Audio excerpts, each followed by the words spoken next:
Do you understand praying without ceasing? But there's others like, that's a little bit too zealous. It's a little bit too much. Let's back it off a little bit, because I think the average Christian is what? Well, just like Jesus warned there in Revelation, that what? They're lukewarm. I'm content just doing this. It's enough. Rather than saying what? Man, he gave me everything. I want to give him everything.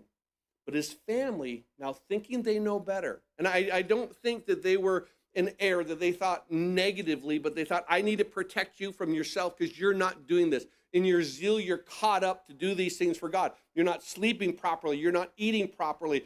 You know, these multitudes are coming, and you're serving. Get rid of them. Say, hey, I'll come back after I eat. I'll come back after I take a break. And he says, no, you're just serving and serving and serving. And now what happens is this, verse 31. From that context, now we see his brother and his mothers came standing outside.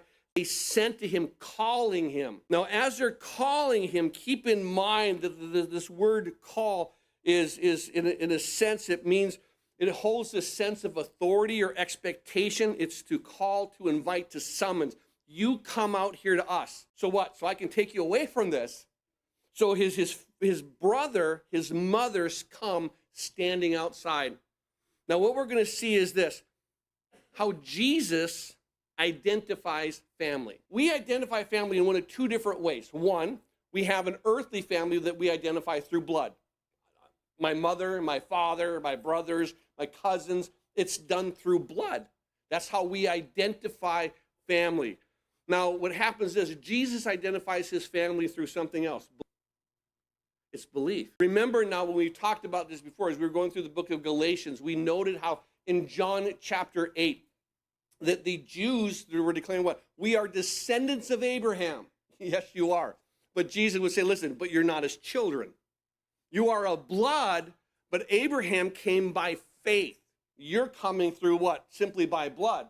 And just blood isn't enough to be in the kingdom of God. So you have to understand that God doesn't have grandchildren. You can't come to God on your parents' behalf. You can't come to God on your friends' behalf. You come to God what? On your behalf. You are a child. And I'm going to come to you what?